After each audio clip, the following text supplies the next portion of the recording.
Let's think about meditation for people with material that could be powerful and difficult coming up. And also, let's think about meditation for people who have been really understandably rattled by life experiences, including traumatic experiences, potentially in childhood, and even traumatic experiences landing on a normal range and still sensitive temperament. So there can be sometimes a kind of perfect storm.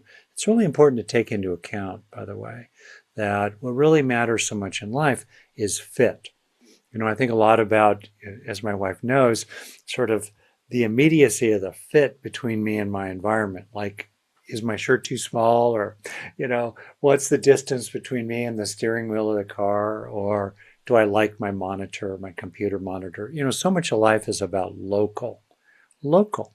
What's the nature of the person in their environment based on the demands on them and related to the resources supporting them as a combination. It's the combination that really matters. So when you think back to your own childhood and your own life history, in my experience, for every person who's just, really, really caught up in a kind of, helpless whining, dare I say, about their life, there are probably 999 other people who are just kind of stoic and tend to underestimate the impact of the life they've had or the life they have today.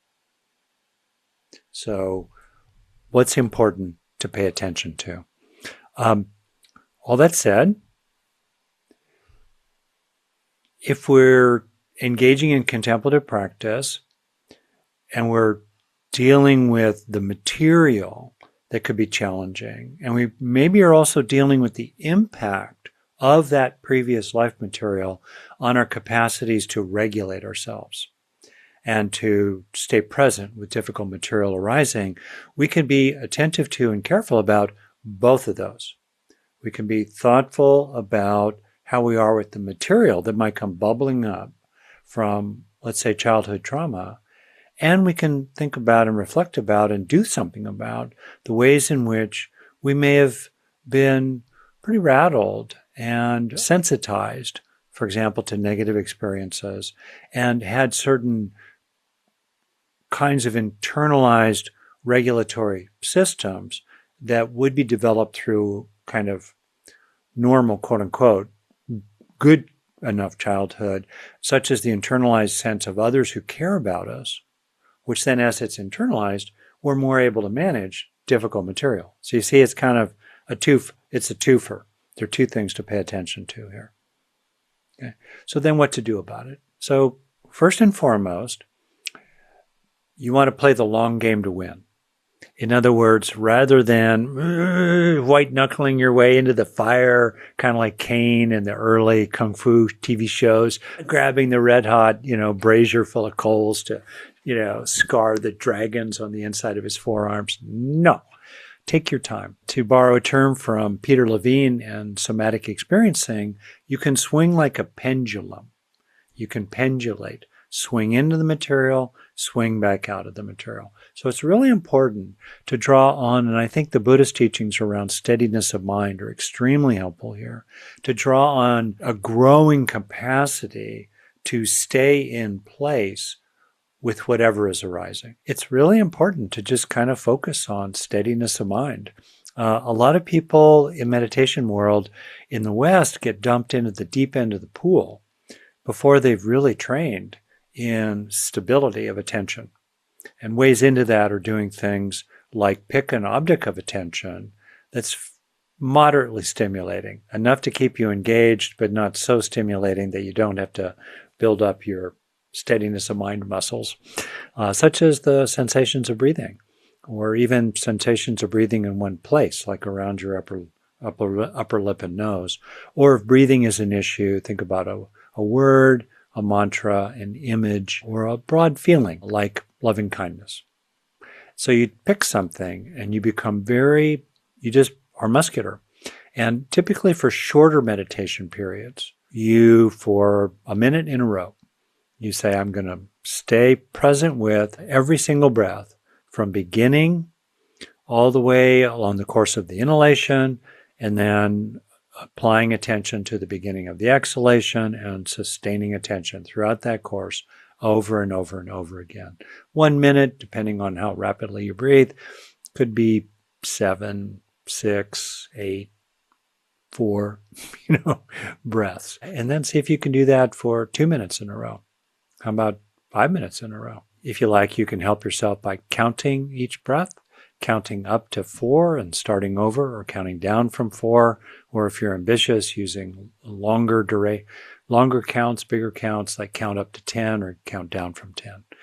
Or just simply add a little noting phrase to each breath, like in, out, and then repeat, with the counting or the words sort of as soft in the back of your mind, just enough to help you stay present. So that's really good training in general. It's also really good training to stay aware of that which is soothing and reassuring in a very biological and primal way. We are big scared monkeys. We were eaten in the wild. We were prey animals. Oh, and so it's important in our evolutionary lineage, even during the Stone Age potentially. And so it's important to tune into things like the breath, or the ongoingness of the heart beating, or just the sheer ongoingness of living, or the ongoingness of awareness. Anything that is reassuring, tune into that, and you can even use that as an object of attention. Because again, too, you're building up your bodily memory, your hardwiring equanimity into your nervous system and, into other systems in your body. This is really, really helpful. So you're building up steadiness of mind so that if difficult material arises, you're not so hijacked by it. You can locate it in a larger context, and you can return to your basic practice that is a refuge for you. It's stable and reassuring, and it feels good, such as tuning into things, like the ongoingness of breathing, or the ongoingness of living, or the ongoingness of your own good intentions.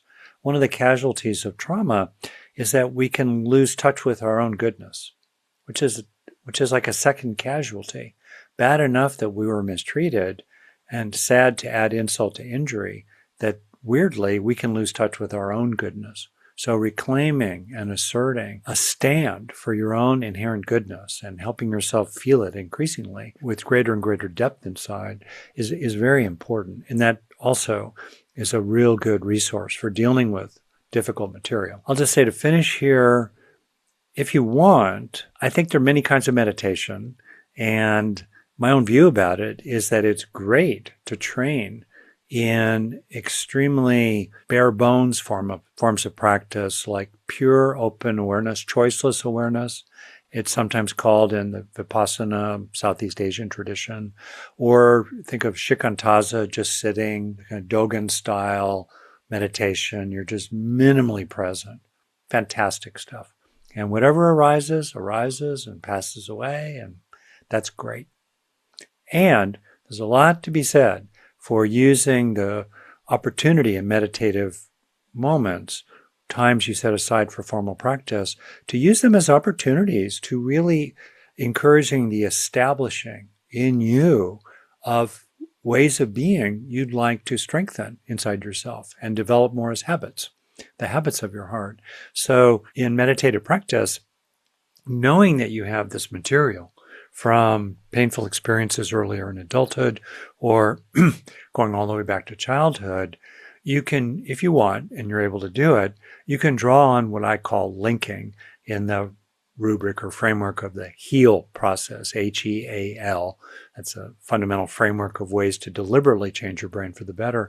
And if you want, you can bring this rich, robust, and stable positive material, such as experiencing your own innate goodness and your own ongoingness. And you can bring it into contact, if you can do it skillfully, with painful material, as long as you keep the painful material small and off to the side of awareness so it doesn't hijack and contaminate, in some sense, the positive material. And by being aware of both of those at the same time, or even quite actively having a sense of the positive material, sinking down into that real young stuff, maybe like a soothing balm going down inside you and touching young places inside that felt worthless, did not feel innately good, felt maybe tainted or spoiled or damaged or poisoned by, the traumatic material or the traumas, the things that were done to you. You could bring the goodness of what I'm describing in contact with that material, and even in contact with that sense of just overwhelm and being fragmented and shattered by trauma. Instead, you're bringing in the sense of being gathered, cohered, collected in really good ways in the present.